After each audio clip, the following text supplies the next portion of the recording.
fa ñu nekk daf leen di intéressé dañuy nuyu suñu invité du jour monsieur Thiam bonsoir. Bonsoir, merci pour l'invitation. Entre nous, entre quatre murs. Ouais, entre quatre murs. Et si vous devez vous présenter lan nga ñuy wax. Bon man je m'appelle Amadou Bamba Thiam. Je suis expert en cybersécurité. Donc ñi nga xam ne cybersécurité mooy lépp loo xam ne sécurité la bu jëm ci wàllu internet. D'accord naka la ñuy fexe ba yee nit ñi. ñu moytu musiba yi ba mucc si. D'accord, on parle d'internet te internet fi mu toll nii ci Sénégal mënuñu ko wax sans pour autant parler de Niang Kharagne Lo bonsoir. Bonsoir Safia. yaa ngi ci jàmm. maa ngi sant yàlla bu baax a baax réseaux sociaux yi. waaw ñu ci kawam ñu ngi sant yàlla bu baax a baax. ñu ngi lay bàyyi nga nuyu ñu lay seetaan sur Sen TV. maa ngi nuyu téléspectateurs yi nuyu mes followers di nuyu mes amis love mes amis de Snap. noonu la koy waxee mes amis love mes amis de. Snap.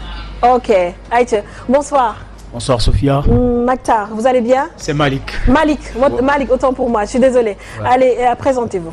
Je m'appelle Malik Gueye, je suis sociologue et aussi blogueur.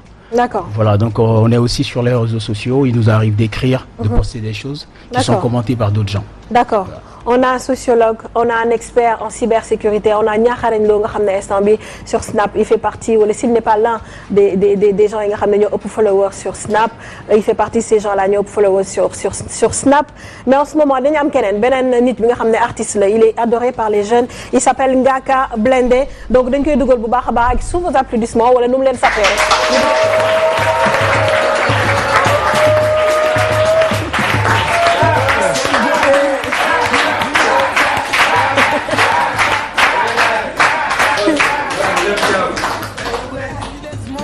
Ndax bro Aïcha entre nous la ñu nekk tout est permis on est entre jeunes Ngaaka bonsoir. Bonsoir Safia. naka la. sant yàlla bu baax alhamdulilah way tranquille nii chemise baax na de. waaw gis nga de dama ko oyofal nii. jaajëf Aïcha. jaajëf. Aïcha kontaan nañ ci recevoir la suñu premier numéro entre nous. ok maa gën a kontaan maa ngi profité di nuyu Sénégalais yëpp. fu waaye nekk di seetaan entre nous maa ngi lay nuyu di la siyaare bu baax a baax di nuyu sama saar fi ma jógee Géejawaay.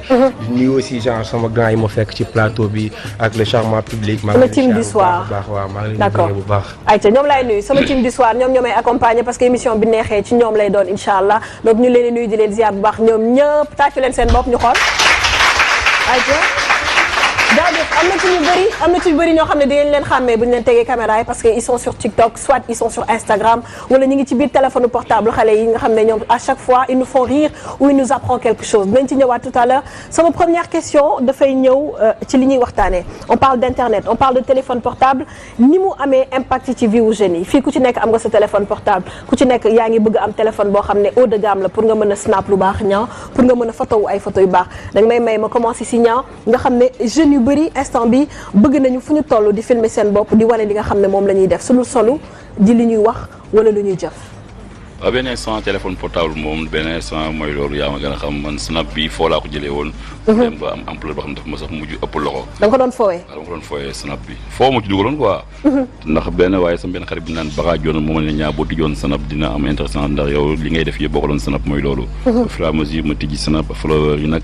ma gars yi boo leen woon intéressant ndax Wally dafa xew mooy Snap Wally vraiment ren bu ñu may seetaan tamit loolu moo gën a yokk vues yi followers yi yaa ma gën a xam au fur et à mesure may Snap gars yi di ma seetaan affaire bi di gën a yokk ay vues ma leen di woon tamit lu intéressant li ñu soxla ndax gars yi boo leen wane li ñu soxla dañuy ajusté Snap bi public laa ko def gars yi di ma ajusté ma dem ba au fur et à mesure ma am des milliers de followers gars yi di ma seetaan à travers Snap bi followers yooyu ci laa dem ba ñu bëri di ma soxla muy couvrir ay événements ci sama plateforme de communication. d'accord donc bu ñoom Safia di utiliser Snap pour foo Niang fi mu toll nii moom ci lay liggéey. man wax dëgg yàlla foo maa ngi ciy liggéey moom. noo ciy liggéey comment ça se passe. ci gagné sama gagne-pain ci am xaalis dignement et honnêtement. et comment gagné xaalis ci Snap. waaw mu ciy couvrir ay événements.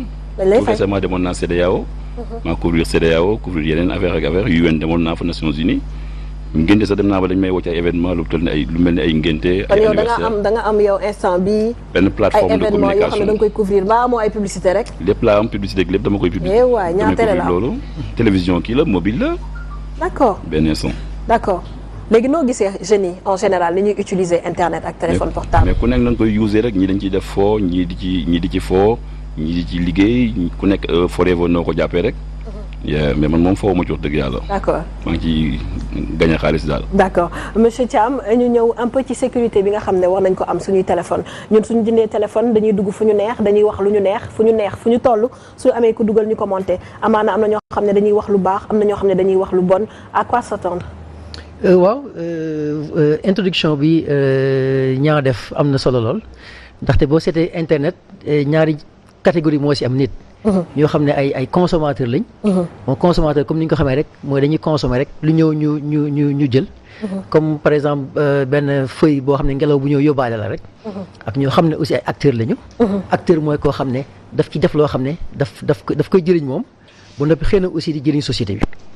donc loolu daf ci am. parce que bu teg réseaux sociaux yi bi ñu ko soogee tàmbale comme ni ko tur bi waxee mooy réseau social.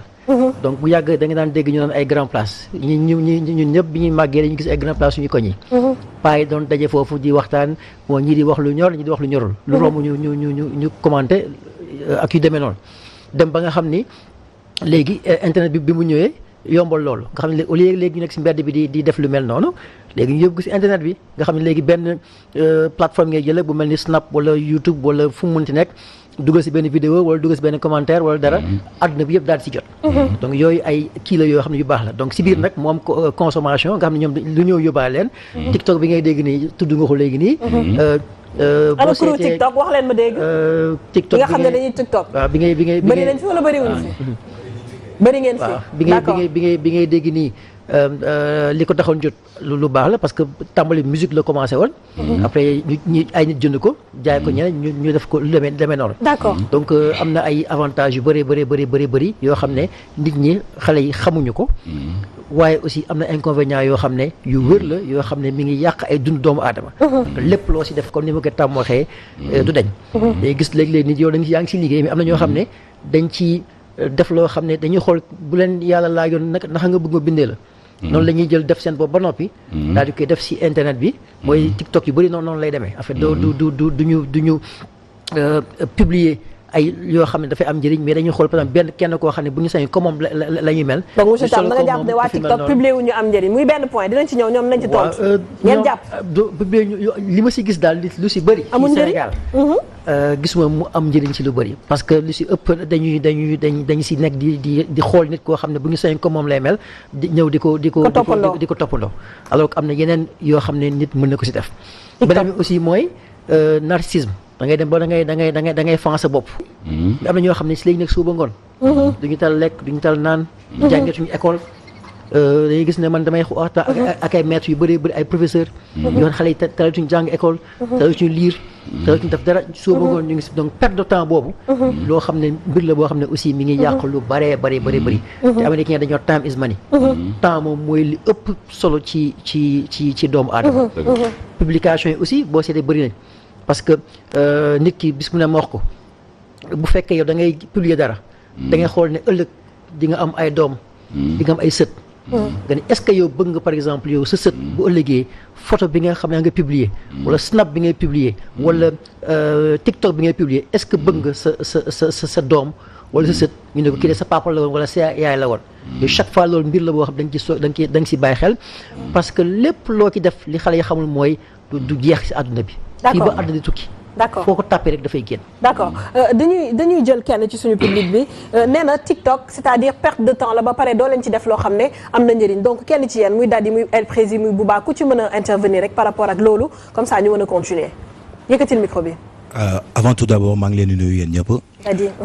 bon man dégg naa lu mu wax mais selon man nu ma ko jàppee mooy que ce soit muy TikTok Snapchat Instagram nit ku nekk mu ngi fa. ku nekk ak ni nga koy utiliser ku nekk ak ni ngay demee daal ci mais TikTok est-ce que am na njëriñ c'est-à-dire moom si société bi par exemple TikTok lan la ci yokk c'est-à-dire Snap bi am na ci ñoo xam ne def nañ ko job ba dem di ci am xaalis di ci am ay publicité di dugal seen i poche mais yéen lan ngeen ci am en tant que TikToker. man par exemple man sama bopp laay jox. comme exemple quoi parce que man dama yor sama page YouTube. je suis youtubeur donc mun naa wax ni TikTok mun apporter na ma pan. nombre de personnes boo xam ni bon. oui quoi depuis lors permettre na ma aussi tamit à travers moom xam naa ci nit ñu bari quoi. yoo xam ni mun na ma apporter par rapport ak li may liggéey quoi parce que du damay jël sama temps yëpp toog ci TikTok ñun par exemple on se connaît ñun ci TikTok bi la ñu xamante. ça fait maintenant presque léegi mu mat 1 an wala maximum yooyu mais ku ci nekk yor nga li ngay def kii élève la kii mu ngi ci business am man damay job mais n'empêche on est sur TikTok mais mosuñu fa def lu déranger. tout le temps ñu ngi sóoraal lu ñuy def. vous essayez de faire rire nit yi. waaw est-ce que internet aussi c'est pas fait pour ça c'est-à-dire est-ce que loisir amu ci wàll. ah si man parce que je trouve que ni comme ñun par exemple des fois on reçoit des commentaires yoo xam ni ça vient des gens yoo xam ne on s'attend même pas ay mag ay kilifa yuy wax ni carrément ñu ngi leen di soulager wala dañu leen fekkoon ci naqar donc dañu gis suñu vidéo ñu bég ci ñu ree ci. pour ñun c'est énorme ça pour ñun parce que le fait que nga reetaan loo nit rek. koo xam ne dafa nekkoon ci ay problème wala mu nekkoon ci ay soucis nga reetaan. déjà bien déjà c'est quelque chose. d'accord Malick sa avis en tant que sociologue ci xale yi li nga xam ne moom la ñuy def sur TikTok c'est-à-dire dañuy dem pour ñoom s'épanouir en tant que jeune mais aussi pour faire rire ñi nga xam ne ñu ngi leen di seetaan. ok li ma si wax mooy déjà pour moi TikTok bu ma ko xamee yàggul si sama benn cousin laa ko xamee c'est un policier moom laay gis yenn saa yi su toogee en plus pour dire que le réseau social ñu koy utiliser en fait bari nañ waaw ñëpp koy utiliser que ce soit boo demee tey institution boo dem di nga gis kilifa wala benn nit boo xam ne mu ngi fa toog ñu ngi utiliser donc si moom laa ko gisee ma ne ko lii lan la mu ne TikTok la ma ne ñu koy def ñan lañ mi ne bon c'est bon ñëpp koy def en fait. Tout à fait. Après j'ai vu des gens qui imitent je pense des voilà ñu ngi def ay affaires yu bëri. c'est ça j'espère que dinañ am illustration bi de toute façon. gars yi nga xamul TikTok dañ leen mën a dugalal quelques TikTok de Daddy El Prési wala ñeneen ñi nga xam ne ñu ngi fi comme ça ñu xam exactement lan mooy TikTok. ah Mantoulaye kon yow taxawaalu nga nii asaaloo sa bopp ba ëmb nii. bis sa papa moo ma ëmbal. nga ni. sa papa moo ma ëmbal laa wax. Mantoulaye wax ji ñaaw na de.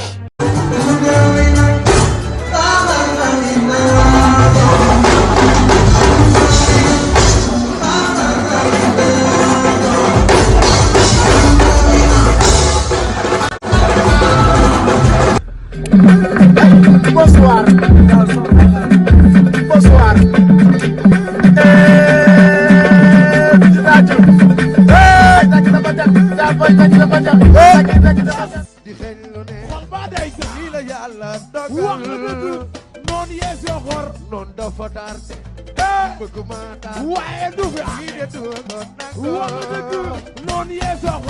mais Zos yow doo tux non du ma tux du mën naa ataaya. du mën naan café. yow Zos à part lamb ji ndax nga réew booy wax sa gémmiñ gi def ni nga naan. ala jubóo woon ngeen affaire bandi yooyu naan café. mais Zos yow doo tux non du ma tux du mën naa ataaya. du mën naan café. yow Zos à part lamb ji ndax nga réew booy wax sa gémmiñ gi def ni nga naan. ala jubóo woon ngeen affaire bandi yooyu naan café. mais Zos yow doo tux non du ma tux du mën naa ataaya. du mën naan café. yow Zos à part lamb ji ndax nga réew booy wax sa gémmiñ gi def ni nga naan. ala jubóo woon ngeen affaire bandi yooyu naan café. Wa papa! Oh my God! Wa papa, loolu nga def fii? Ba dama ci sa papa la ba wajul. Sa papa la. Moom la? kii mooy sa papa. Papa la def fii. Moom la ko sa papa la. yow kay kii la mën a jur. La def fii. lekk pizza rek xam nga fan ngay mujjee. ay da ngay mujj sentimental. da ngay mujj di ko. waaye hip hop boo xiifee. ci ngay mën a gën naan réew mi dafa métti. il faut que ñu topp affaire bi ni la. Donc pour continuer damay ne rek xawma ko woon. Bon je commence à découvrir mais je pense que tout ça entre dans le cadre de cet attachement au réseau social et au portable. C'est que portable dafa dem ba am benn ampleur boo xamante ne tey jii nii boo ko amul da ngay mel ni ku feebar. Je sais pas si vous connaissez il y a un écrivain sociologue là je pense qui s'appelle Dan Sperber. Dan Sperber duñ koy dafa bind benn texte. ci biir texte bi muy wax ci affaire u tox. ba lan moo tax nit ki di tox. c'est-à-dire pour nga tox il faut que d'abord cigarette exister. waxee ko noonu sax mais il faut que d'abord cigarette am pour nga mën a tox. Tout à fait. Et en plus de cela ku musul tox pour mu mën a tox fokk mu gis ñuy tox. donc loolu day créer benn besoin. ci moom ah ñeneen ñi ngi def xaaral ma essayer donc curiosité bi dina tax nit ki dugg ci loolu parce que defoo ko woon xamoo ko woon mais en plus de cela dafa ne lan mooy créer dépendance bi ci tox. je vais en venir aux réseaux sociaux c'est simplement le fait que kuy tox su toxee ba pare dafa am lu ñuy tuddee nicotine dafa am benn taux de nicotine buy nekk ci deret bi. Tout à fait. te taux de nicotine boobu mooy créer dépendance bi donc portable tamit ak réseaux sociaux yi plus nga ciy nekk di ci identifier sa bopp di mun a waxtaan ak nit yi. day dem ba tamit dafay am benn taux de drogue boo xamante day nekk sa biir xel sa di nekk sa biir xol de sorte que yow bés boo ko deful rek da ngay boo perdre ce portable rek da ngay mel ni koo xamante ne tu n'existes plus si je peux continuer toujours. je toujours mon cousin policier quand il souvent su ñuy def ay rafle dañuy jàpp ay xale ay nit di laaj leen ana seen pièce d'identité très souvent ce qu'ils disent yorewuma sama pièce. Et lui il a toujours cette intelligence de leur demander ana seen portable. Et ils ont toujours leur portable. C'est-à-dire que les gens c'est-à-dire toujours ils ont leur portable mais quand même. On peut oublier par exemple suñu ay pièces d'identité suñu ay permis de conduire mais on n'oublie jamais suñu ay téléphone portable.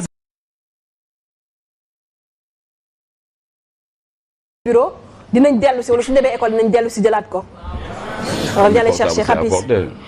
c'est à porter ñaan nee na un portable c'est à porter. donc loolu moom bu poser question boobu généralement.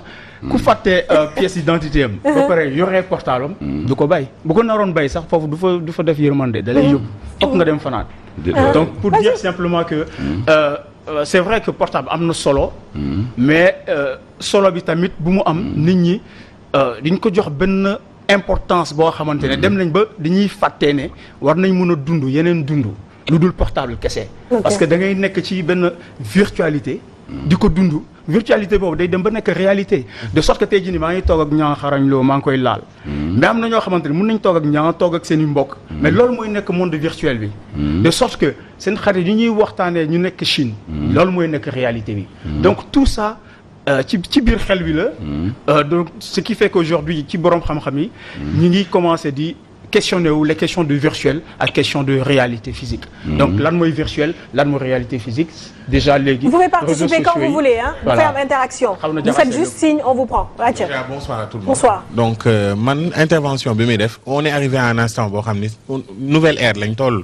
man actuellement quand je prends benn transfert d'argent wala benn affaire bu may def j'utilise mon téléphone parce que il y a ma pièce d'identité et toutes mes informations dedans. J'ai même pas besoin de sortir ma carte parce que egg nañ ci benn moment boo xamante ni affaire. Tout est dans le téléphone. Voilà tout est dans le téléphone donc on n'aura pas besoin déjà pour un iPhone boo xamante ni c'est nouveau. Tu n'as plus besoin de am fa Word wala dara ci sa ordinateur. pour mën a accéder ci machine bi donc yow wax nga ko léegi blogueur nga tu n'as pas besoin d'aller chercher plus loin te autant il y avait la période de Charlemagne. On n'est pas dans ce moment-là et cetera donc. Les temps diffèrent aussi. am na ñoo xamante ni dañuy utiliser seen téléphone à d'autres fins ñaa wax na ko donc il y a eu polémique ci côté am parce que bañ ko interpellé ko pour CEDEAO indi na coow y en a qui disent que ni mérité wul loolu wala autre chose. et il y a beaucoup de jeunes qui disaient que ñoo mérité wul dem ci CEDEAO bi parce que moom foo la gënoon jàpp wax na ko foo la jàppee woon snap bi mais bu ñu demee ba xam ne followers yi li ngay bëgg ci télé yaa ngi koy am ci téléphone ñaa loolu moo tax gars yi ñëw ci téléphone sax boo demee léegi téléphone maanaam moo gën a jege télécommande. amatoo temps wu toog naa da ngay zappé di seetaan télé wala da ngay déglu rajo sa téléphone ngay am en temps réel di xam affaire lu xew quoi. noonu la demee. te ñaar dafa am matasu boppam léegi dafa évoluer. Il faut faire un constat. Le gars qui a besoin de visibilité. Il sait que ni quand il appelle Sen TV certes il y a des sites yoo xam ne ils donnent les nombres de vues en parallèle wala en direct sur les sites. donc ñaa il a plus de 50 000 vues voire 60 000 vues par 24 heures. fii Sénégal benn vidéo bu fi defee 60 000 vues par 24 heures soit c'est un clip de Ngaaka Blindé et arrivé à un instant ça va s'arrêter. D'accord. xam nga donc on aura besoin de ces genres de personnes yoo xamante ni pour participer à des événements wala plus de visibilité doo fay plusieurs fois pour le lire te en général il y a des screens donc moom mi. Il peut avoir plus de 500 screens wala 1000 wala 2000 personnes yoo xam ni dañuy capture li nga xam ne moom lañ soxla ci moom te on a plus besoin de rester là d'être scotché à la télé xam nga ci dara parce que seen plateforme bi Sen TV il y a des trucs yoo xamante ne tey jii voilà donc si on n'a pas le temps de regarder à la télé on aura le temps d'avoir son téléphone et son smartphone et en même temps aussi son application dedans même à la banque tu n'as pas besoin d'être en rang aussi. Tout à fait en parlant de capture xale yi sénégalais yu bari dañuy capturer yenn saa ay yenn wax yi di ko defaat statut. mi ngi ci plateau bi moom itamit nekk na nit koo xam ne lépp lu am na ci wàll da ciy wax maa ngi ñëw ci moom Ngaaka en tant qu'artiste naka ngeen di utiliser réseaux sociaux yi. donc man sama point de vue sur réseaux sociaux yi man dama jàpp ni tey c'est un monde en miniature. retrouvailles la comme on dit. benn plateforme la boo xamante ni ñëpp fay daje. comme ñaa bi nekk benn snapper Ngaaka Blindé nekk benn artiste. xam nga keneen ak keneen nekk benn tiktoker ñun ñëpp dañ fa nekk daje fa. de ce fait ku ci nekk peut-être sa comportement sa jikko sa attitude. daf ciy feeñ. man par exemple si sama domaine musique la booy xool sama plateforme yu ma am yëpp 24 heures sur 24 sama ay information laa fay véhiculer. et pourtant damay jekk saay toog am envie voilà ma divertir ma dem xool booy tiktokeur yi lu ñuy def damay seetaan après ma ree parce que peut-être awma temps seetaan leen ci télé bi wala awma temps comme ni ko ñaari waxee di déglu seen ay comédie ci rajo bi mais li may def mooy free time bu may am des fois defuma dara dama ciy nekk ma focus ci ma concentré wu ci juste pour me divertir. Maintenant comme li ñuy wax lépp loo gis ci àdduna dafa am aspect bu positif am aspect bu négatif àdduna moo demee noonu. tey par exemple benn ñaar bi nga xamante ni dafa tàmbali ne foo la ko jàppee. léegi nga déglu ko mu wax mu ne léegi footul dafay liggéey. donc li nga xamante ni moom jàppoon na ko benn jeu dem na ba léegi mu doon benn métier. maintenant li ñu war a chercher pour man mooy nan la ñu war a def ba positiver li nga xamante ni moom la ñuy def ci réseaux sociaux yi man par exemple tey. ci samay plateforme il y a plus de 200 000 personnes yoo xamante ni chaque jour ñu ngi scotché di xaar ban information laa leen di indil waaw lan la ngaa ko di génne lan la ngaa ko di wax lan la ngaa ko di def et pourtant de temps en temps mu am ay quelques organisations wala ay quelques produits yu la contacter. ñu ne dañu bëgg nga defal ñu lii ci sa Instagram wala ñu bëgg nga defal ñu lii parce que dañuy gis nombre de vues. Voilà après j'ai dit que man bon je suis pas trop chaud di def ay pubs ci sama Instagram. Et comment ça se passe sur YouTube par exemple ngaa ko bu génnee benn clip ñu gis par exemple ngaa ko am 1 million ou 2 millions de vues. En fait dafay générer ay revenus. tey muy que ça soit muy YouTube muy yeneen plateforme digitale yi nga xamante ni am na comme iTunes comme Spotify fépp fi nga xamante ni non seulement dañ fay communiquer suñu ay information mais à un temps donné nit ñi ñëw di xool li nga def wala nit ñi ñëw di déglu li nga fa dugal. dafay am ay revenus yoo xamante ni daf la koy apporter tey en tant qu'artiste. donc foofu positif na. en plus da ngay xool. je pense que bi ñuy coordonné émission bi man en personne ba ni ma ñëwee toog ci plateau bi ñi coordonné émission bi yëpp gisante wuñu. tout à fait. comprendre nga mais dañuy bind. booy am nañ émission à la Sen TV. à 20h. gars yi coordonné lan la ñuy sol est-ce que duñu def lii ban oto mooy ñëw nan la ñuy organiser mën nañu organiser ba agsi ci télé bi. te duñu gisante. mooy li tonton bi doon wax léegi di wax ni time is money pour man digital bi réseaux sociaux bi daf ñu gën a permettre ñu gën a mën a.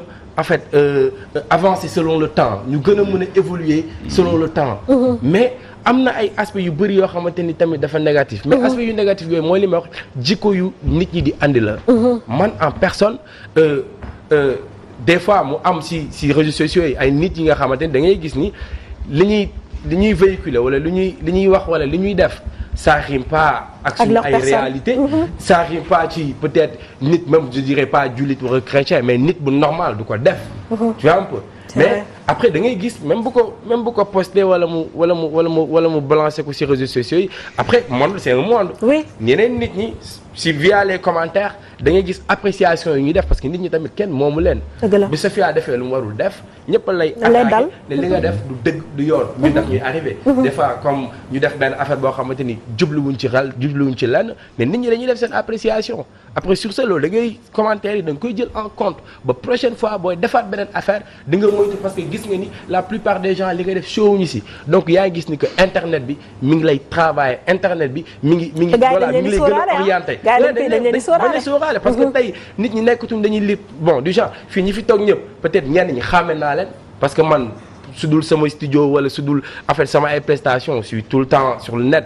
am na ñoo xamante ni xam naa leen. internet bi moo tax tey day am liggéey boo xam ne da nga koy soxla que ça soit si sa tournage clip wala si sa série film ñaata booy tey ñoo nekk ay star di am gagne-pain ci seen liggéey te nit ñi si réseaux sociaux yi lañ leen repérer donc bëri na loo xamante ni lu positif loo xamante ni mi ngi ci mais lu ñu war a gën a moytu. mooy li nga xamante ni daf ci négatif wala li nga xam ne daf ci ñaaw ñu moytu ko parce que bon méngoowul peut-être ak suñu humanité wala méngoowul ak suñu religion wala suñu ay réalité quoi. D'accord en parlant de lu ñaaw sur allez-y c'est pas vous.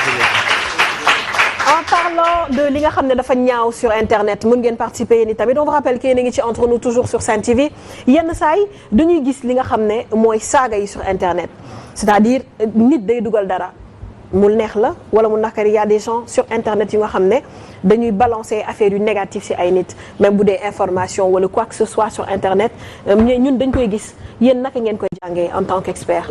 waaw effectivement vraiment content naa baax ci lim parce que apparemment fii tey ay acteurs nga fi dajale quoi. dajale fa ay consommateurs. te loolu en fait mooy li nga xam ne moom moo war a am. ay acteurs lañu soxla ci internet bi ñoo xam ne dañuy produire loo xam ne dafay am njëriñ. ci production boobu day am solo peut-être nga gis ñoo xam ne xëy na dañuy non seulement dañuy publier ay saaga comme ni nga ko waxee. mais am na beneen façon saaga boo xam ne aussi nit mën nañ ko tuddee saaga parce que soo jëlee nga sol solin yoo xam ne ngay jël affiché ko ci internet bi moo xam ci TikTok wala Snap wala YouTube wala fu mën nekk loolu aussi saaga la. te danger bi nga xam ne mooy sam bëggoon naa ko tund mooy léegi boo seetee li ñuy woowee prédateur sexuel mooy ñi nga xam ne ñoom li ñuy wër mooy ay mineurs ci internet bi ak ay jeunes. léegi tuxu nañu léegi ci mbedd bi parce que suñu demee ci mbedd bi ñu jàpp leen léegi xam ne ñëpp a ngi ci internet bi léegi képp koo xam dem nga foofu def lu mel noonu dañu gis léegi man damay gis ay commentaires gis par exemple benn nit wala jigéen wala ku góor sax def dara am kenn ko yónnee benn message li mu def baaxul de kooku nag defaatal beneen bu mel noonu. ba pare nga toogal ëllëg sa nga ñëw mu defaat lu gën a bon li mu defoon démb. su demee ba ci biir dañ lay jaay. nga gis mu ne ko est-ce que mën na am sa numéro privé xam nga loolu mënul feeñ. après nga jéeg dootoo gisati waa jooju. mu nekk kooku xam naa jot na ko jox numéro ba ko ñu ngi kii donc saaga boobu aussi. saaga bu harmoniser daal ci wet bi. beneen bi aussi mooy li nga wax léegi mooy jëmm saaga yi moom bu la si kenn nax pour man saaga yi yëfu ragal la rek parce que pour man koo xam ne bu fekkee da ngeen jàkkaarloo yi ñaar sañoo ko wax dara. bu fekkee da ngeen laqal si ginnaaw internet bi kooku pour man ragal nga pour man lâche laa lay tuddee te loolu moom du fi kii parce que Sénégal fii loolu wax gars yi chaque fois yàlla bindu fi koo xam ne fii Sénégal sa photo di nga ko def si internet bi te kenn du la saaga. loo mënti nekk ak loo mënti baax sa photo bu génnee si internet dina am kenn ku la saaga loolu kenn mës dara mais nag yooyu am na ay jumtukaay yoo xam ne mi ngi fi yoo xam ne ku si nekk victime di nga ko mën a lijjanti. mais saaga boobu nga wax ne lu am la. te nit ñi aussi ñu ngi si profité bu baax a baax di ko véhiculer te du yoon. ok dañuy dem seetaani benn rubrique entrepreneuriat jeune bu nekk fi mu nekk bu fekkee amoo liggéey war nga bëggal sa bopp dara ku ci nekk ci ñun am na ci ñoo xam ne dañu am ay formation yoo xam ne dañoo sori te amuñu liggéey c'est-à-dire amuñu foo xam ne mën nañ leen faa jël ñu liggéey am na ci ñoo xam ne dañoo demal seen i bopp donc dañuy dem seetaan rubrique boobu muy entrepreneuriat ñu tuddee ko motivation. di nuyu l'ensemble des téléspectateurs qui nous regardent sur TNTV donc man la Babacar J Diop CEO founder African Leaders Factory Initiative donc dafa nekk benn organisation boo xam ni mi ngi def lu bëri ci côté éducation bi mais aussi produire ay leaders africains surtout sénégalais yoo xam ni dinañ pare pour mën a vraiment njëriñu seen communauté. léegi Babacar dafa am lu ma lay laaj utilisation internet ban njëriñ la amal ci sa secteur d'activité ak fan la yóbbu tey. Ouais, utilisation d'internet tout dépend si loo koy def quoi munoo voilà man ba ma bëggee créer Alfie lu ñëkkoon nekk sama xel mooy am benn cause boo xam ni foog ma xeex ko quoi cause boobu noonu c'était l'accès à l'éducation donc pour cela je pensais que internet dafa doon loo xam ni day boole ñëpp quoi donc mën naa nekk fu ma nekk di jàng loo xam ni kuy nekk Harvard moom lay jàng donc dafa amuñu barrière en fait et ba ma xamee loolu aussi si laa ne pourquoi pas me lancer dans la création d'une plateforme e-learning qui permet en tout cas aux jeunes de pouvoir étudier gratuitement sur cette plateforme. Donc on a lancé ça, on a fait une expérimentation, sélectionné quelques nit, jox leen di tester toujours, on est sur cette lancée mais n'empêche que ñu ngi gis en tout cas ñu ngi ci yoon bu baax en dehors suñu benn activité bu ñuy def mais internet dafa nekk loo xam ni tey kenn mënu ko contester dafa bokk ci ñun en fait. Maintenant tout dépend si loo koy def, tout dépend aussi si nooy protéger aussi sa population ci loolu donc ça c'est très important gis nga jeunes yi la plupart ils l'utilisent pour des choses yoo xam day ñëw contre eux donc gis nañ ko récemment ci ay scandales et il faut éviter ça donc lu am solo internet mooy utiliser ko à bon escient ok temps bu ngi ci compter aussi c'est vraiment à chiffrer parce que plus ngay perdre temps sur internet sur yoo choses yoo xam ni amul benn njëriñ plus aussi vraiment tu perds en âge en année aussi tu perds beaucoup en ce que tu peux réaliser pour ton pays loolu et que may na ma ubbi na ma ay bunt waaye maa ngi ci sant yàlla mais surtout ubbi na bunt sama nit yi looloo ci gën a important ñuy liggéey ci Alfie ñuy collaborer suñu collaborateurs yi mën ci profiter pour vraiment def ay profilage aussi ay un bon ciblage aussi. Donc ça, c'est excellent pour vraiment bien adresser ce qu'on appelle to well address the problem of education. jërëjëf kon c'était motivation di si doon dalal Babacar Junior Diop kon nag internet du WhatsApp du Instagram leneen la am na ay linkit yéen ñi bëgg ay liggéey comme jeune entrepreneur yi am na yeneen utilisation yoo xam ne boo leen ko defee dina apporter de la valeur ajoutée si lépp loo leen di def motivation. Merci beaucoup pour la rubrique on espère que jàng ngeen ci bu baax a baax te ji may force ku nekk ca la nga nekk nga góorgóorlu ci baax ndax mën nga ci am dara donc dañuy introduire tranquillement Ngaaka Blindé mu daal ñuy bégal tuuti comme ça ñu yëngatu parce que dañoo xaw a sedd tuuti rek suñu yëngatoo tuuti rek gars yi ñu mën a ñëwaat ci débat bi parce que am nañ fi ñoo xam ne ñoom itamit am nañ lu ñu xalaat ci réseaux sociaux yi te ñoom itamit ñi ngi ci biir bu baax a baax dañ ciy ñëwaat en attendant ñu bàyyi Ngaaka mu bégal gars yi ayca.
Merci beaucoup Ngaaka. dañuy jox parole bi Drizzy am na ñi nga xam ne xam nañ ko ci Facebook bi sur Instagram wala ci statut yi nga xam ne moom la ñuy am ci Facebook bi moom la ñuy am ci WhatsApp bi autant pour moi Drizzy bonsoir. Bonsoir sama Safia. genre yi mën a def benn kanam ci li waa ji di bind tout le temps noo def. Bonsoir, ça va maa ngi nii. yaa ngi ci jàmm. Oui maa ngi ci jàmm. alhamdulilah Drizzy lan ngay def lan mooy sa spécialité sur le net. waaw sama spécialité sur le net mooy faire des publications drôles et en même temps instructifs parce que comme li ñaa wax rek man au début aussi ay foo laa ko jàppee woon dama doon posté noonu rek daaw ma def sax Drizzy hashtag dama doon bind rek muy neex ay teere Dakar laa nekkoon di roube. fan nga nekk Instagram. maa ngi Instagram maa ngi followers Facebook nga am sur Instagram. Instagram maa ngi 175 000 followers instant bi. 175 000 followers. ouais. c'est pas rien hein. sur Twitter maa ngi 37 000 abonnés Twitter. Facebook moom mënu ma compter. xamoo xamuma ko. d'accord nga ne sa spécialité mooy di def lan. di def ay publication comme ni nga koy gisee screen yi benn gaayan bu ñuy wax Chaim moom gis benn jour ne ma booy sa publication yi dafa neex te dafa am sens def si benn hashtag boo xamante ni dina tax ñu xàmmee la xam ne yow yaay kan. léegi ci laa jëlee Drizzy bi Drizzy ça vient de Drake benn rappeur américain boo xam ne man dama ko doon déglu tout le temps. Drake moom laay déglu sama gars yi dama ko woowee après mu ne pourquoi pas ma def Drizzy bi. def ko Drizzy ma def ko Drizzy après mais ci public bi ñu bëri dañuy utiliser Drizzy ay bagages am dëgg loolu dëgg. et comment vous le trouvez en tant que personne joxal ma micro bi Xapis après ma ñëw ci Tine am na beneen micro bu doon balaade fii jox leen ko Drizzy Xapis nan nga gisee ay publication Drizzy parce que ku ci nekk ci ñun daf lay interpeller parce que boo bëggee véhiculer benn message da ngay jaaree ci moom. waaw maa ngi jaar ñëpp di bëggee gars yi fi toog ñëpp. waaw di wax man moom. sincèrement ñi nekk ci internet bi di def ay publication moom kese laa ciy flow. moom kese mooy attirer sama attention. parce que man bëri na luy gars yi gis na jàpp na dafa dóob dafa extraordinaire du ma sax siiñ loo ba may reetaan loo du ma si jàng dara aussi.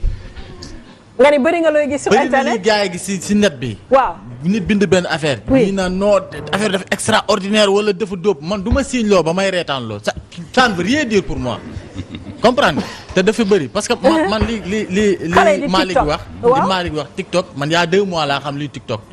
ñii di def TikTok xaw ma leen parce que suivre ma leen ñaa mii suivre ma ko parce que man sur internet man lu ma amulul njëriñ du ma la suivre. tout à fait il faut ñu wax ne portable dafa am réseaux sociaux am. lii ngaa ko doon expliquer loolu maanaam njëriñu portable la. mais ça n'a rien à voir avec les réseaux sociaux nan waxante dëgg bu fekkee 1 million de personnes ñoo nekk ci réseaux sociaux bi 100 personnes di ci fayeeku xamal na réseaux sociaux yi en général liñ ciy def amul njëriñ dafay yokk suñu nilaar dañuy gën a nilaar rek ñu ci bëri dañ ciy perdre seen temps qu'on se dise la vérité loolu moo am mais kii nii maanaam kii ay publication dafa am sens ba pare bon comme man dama bëgg affaire écriture day amaale benn bind boo xam ne bii day rafet quoi même du ci bàyyi xel sax. parce que man ay affaire figure de style dama sonal quoi. boo bindee benn affaire damay wax naan kii ban figure de style la def lan la def ak lan la def. mais sincèrement Drizzy moom pour man c'est le numéro 1. léegi nag bëri na ñu koy toppandoo. hashtag Ali Xaar am na hashtag Yaama Diop am na mais moom c'est le best c'est le number 1 Sénégal nag moom booy sàcc sax dina la roy ñaar yi léegi nga gis ñu commencé di ko roy. di fexe def bêtise pour am siiw ni moom. Sénégalais moom mel noonu. ñun noo mën a copier ba nga xam ne doo sax mën a comprendre parce que affaire Drizzy bi gis naa léegi ñoo xam ne nii dañ koy copier mais ay il raconte des salades yoo xam ne amul benn njëriñ. mu am mbamboor boo xam ne bii nag ñoom dañ lay ngemb nag di ko statut naan non il est extraordinaire il n'est pas extraordinaire il est très ordinaire même loolu moo am.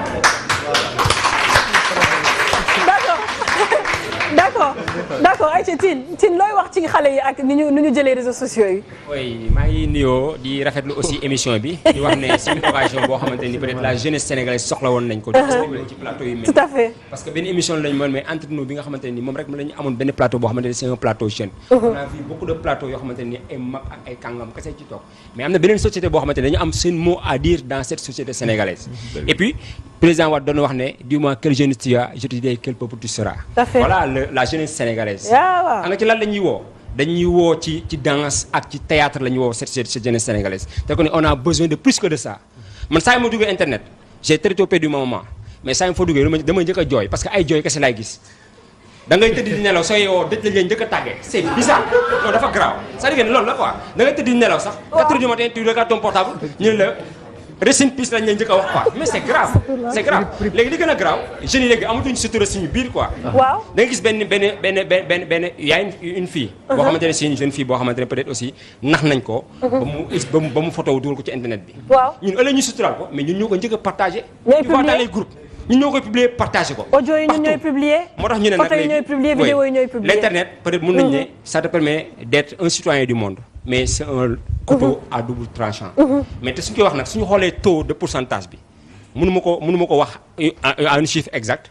mais su nekkee ne lépp looy def li muy yàq ëpp lu muy defar ça veut dire que ne baaxul. lan moo baaxul internet baax na mais yan logiciel la ñuy télécharger suñu portable foo dem WhatsApp Facebook Snap Instagram Wattpad ça a tué la lecture visuelle a tué la littérature léegi nit ñi Wattpad la ñuy télécharger seen portable yi. Wattpad lan moo fa nekk. des histoires d'amour rencontre xam nga yooyu kese moo fa nekk. non en parlant de Wattpad am na ñoo xam dañ koy utiliser pour autre chose. waaw yaa Fatou moom dafay def ay chronique dinaa ñëw ci moom joxal leen ma ko micro bi tout à l'heure. loolu kese nga ciy gis c'est-à-dire que ne képp koo ci gis muy toog mu ngi lalu di wax lan lépp lu ñuy wax rek ci amour lañ koy def. Wattpad waaw Fatou ñu wax ñu pour ñi nga xam ne xamuñu lan mooy Wattpad yow yaa ngi ci nekk di ci publier ay chronique. avant tout maa ngi nuyu ñu nekk ci plateau bi yëpp. di leen ziar. en fait Wattpad benn domaine intellectuel la benn application boo nga xamante ni jeunes yi dañ ciy partage ay chroniques ay sénégalais yoo nga xamante ni ils sont instruits xale yoo nga xamante ni ñu jàng ñoo fa nekk. parce que ay moo tax chroniques fii kay Wattpad dafa mel ni moom rek a ci nekk yéen a ngi Wattpad si jeunes yi dañ koy fréquenter bu baax parce que suñu waxee domaine intellectuel là parce que actuellement nii ici à Dakar plus particulièrement ici au Sénégal plus particulièrement à Dakar jeunes yi liiratuñu format papier. liiratuñu format papier. livre yi maanaam liiratuñu leen ko roman yi liiratuñ ko. donc comme actuellement nii portable dañ ci am yenn dépendance yi.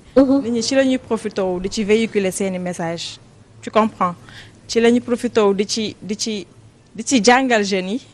lépp lu am importance nga di ko ci jàngale parce que si à travers Wattpad nit ñi dinañ ci mën a kii seen vocabulaire enrichir seen vocabulaire am na si ñoo nga xamante ne dañ siy jàng lu ñu si xamoo ñu xam ko si entre parenthèses am na si yenn histoire yoo nga xamante ne ñu jigéen ñu bëri ci la ñu jàngee sëy ci la ñu jàngee yor seeni kër ci la ñu jàngee jaamu yàlla yow ay chronique ngay bind man ay chronique laay bind ci lan lay doon la plupart du temps la plupart du temps c'est dans les familles sénégalaises yaa ngi dégg da ngay relater fait yi nga xam ne moom moo am ci famille sénégalaise yi en français. en français oui. tout à fait. waaw moom laay bind mais en même temps da nga koy traduire en wolof. après nga traduire ko en français. d'accord comprendre nga. c'est intéressant. c'est très intéressant. et que Yaay Fall. d'accord Aïcha kontaan nañ ci moom bu baax Fatou Seck Diallo elle s'appelle. en parlant de bind en parlant de orthographe grammaire dañuy dem jëli suñu rubrique langage des jeunes ñun ni ñuy waxee ni ñuy bindee orthographe bi aussi am na ci solo dañuy dem jëli rubrique boobu daal di dikkaat sur le plateau.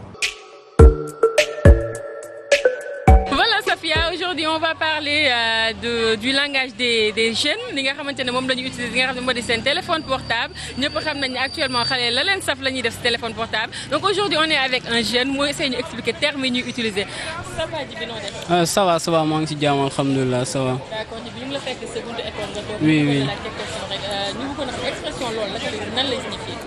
LOL que c'est que comme genre mot de rire la quoi mais en anglais la. waaw mën nga ko prononcer en anglais. loolu. loolu naka lañ koy look non je ne sais pas look of look xaw ma. PTDR signifiewul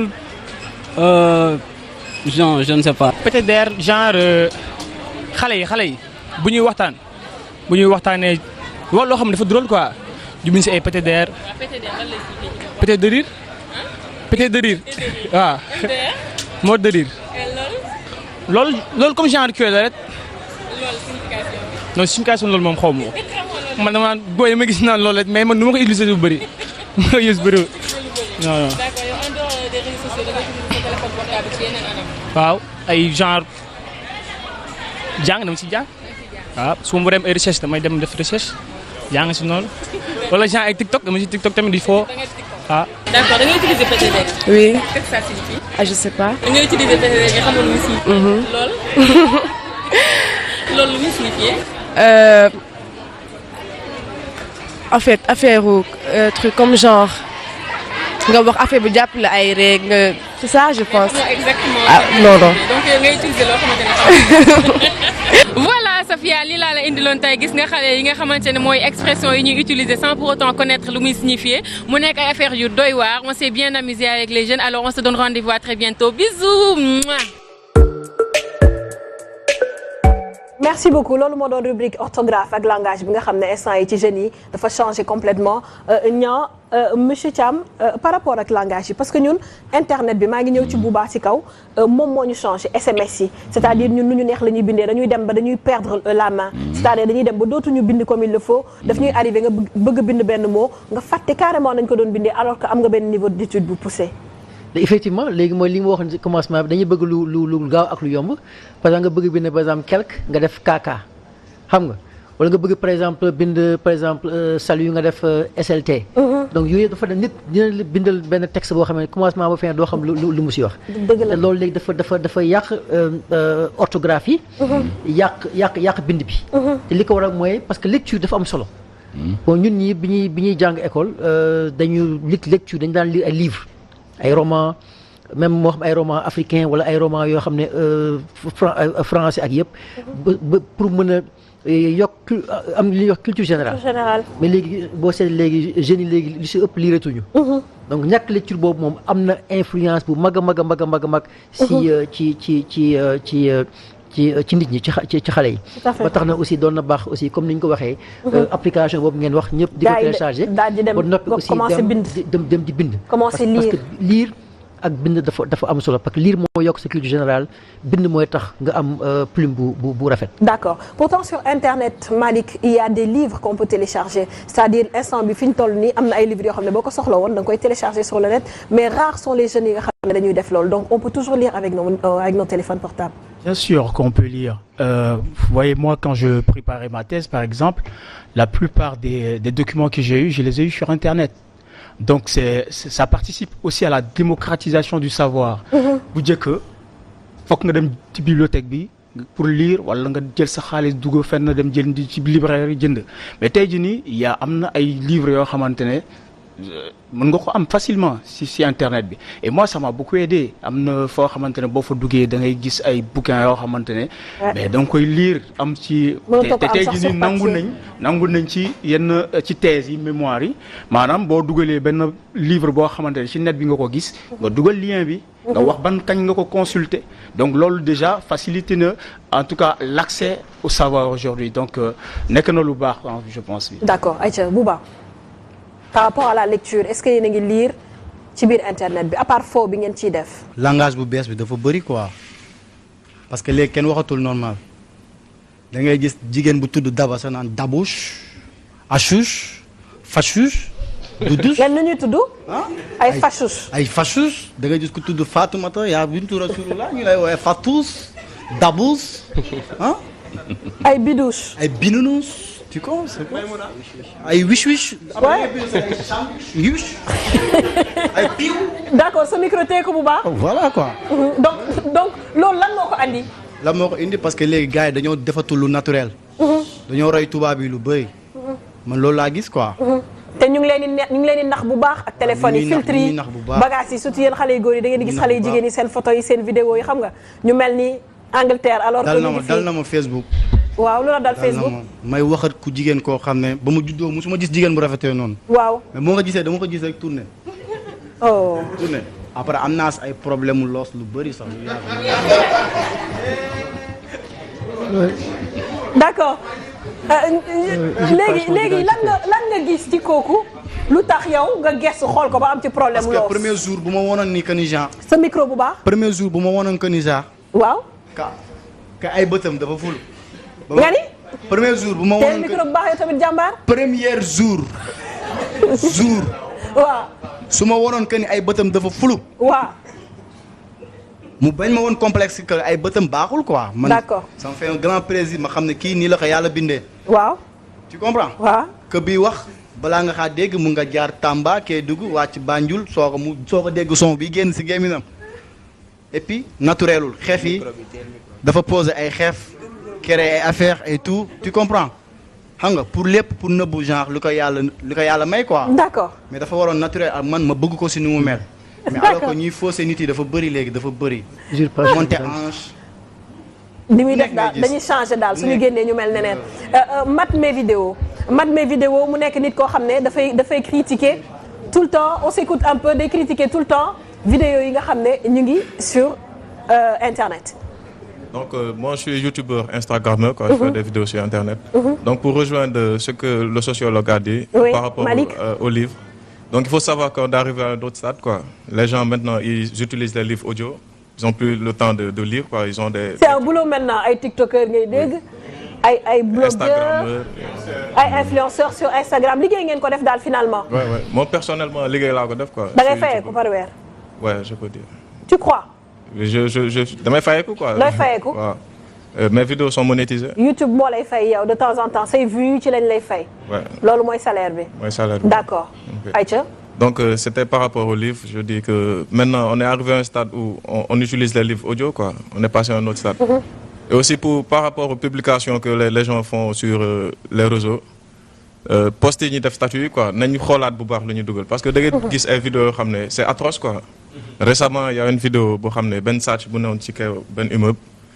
mu tëb, quoi, waa ji di filmer action ba y a eu mort d'homme, ils ont même pas cherché à aider kooku noonu ñu filmer loolu di ko dugal. Mais loolu bëri na fii même Sénégal ah da ngay accident day am ëllëg ñu dem dimbali nit ki ils sont là à vouloir donner l'information en premier dañuy toog di la snap di la lijjanti ba nga sedd. Même ay accident DJ Arafat c'était la même chose. Tout à fait dañuy dem di ko filmer. Tout à fait. amul sens, quoi, vraiment. dañoo bëgg cas sa compte moom moo nekk noonu ñu ngi koy gis donc on voit que yow tamit. am nga influence bu baax ci jeunes yi dégg naa dañ lay bàyyi xel par rapport ak critiques yi ngay def. Ok, c'est juste des constats damay xool li xew ma exposer ay faits et tout ça. D'accord noonu ngay def des critiques de clips et beaucoup de contenu. Donc clip yi am da nga koy critiquer. loo ci critiquer Ngaaka mës nga critiquer clip am. ay clip am waaw. wax ma loo ci defoon ak ban clip la. wax ma dafay affaire dal bu baax a baax. ban clip bu Ngaaka nga jot a critiquer. Je crois ce clip bi nga defoon ak gel bi mooy boobu noonu. bébé yoo.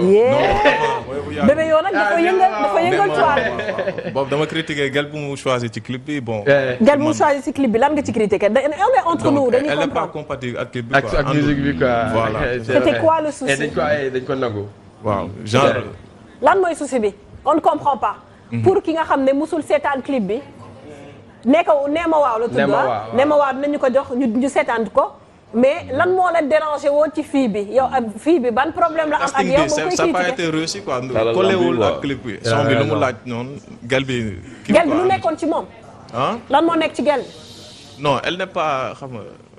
elle n'est pas trop tôt, quoi. non dafa tàngul gel bi dafa nekkul dafa rafetul wala dafa ñaaw. joué wul affaire bi bu baax, quoi. dafa ñaaw gel bi. non mais les goûts et les couleurs ne se disputent pas peut-être Ngaaka dafa gis ne gel bi taxaw na mu jël ko ci clipam. pourquoi ngay critiquer ci loo xam ne jox leen micro xapis beneen micro bi. non di tegal sa micro xapis jël beneen micro bi voilà yow c'est quoi le problème clip baa ngi nii nee ma waaw lan mooy problème bi ak show bi.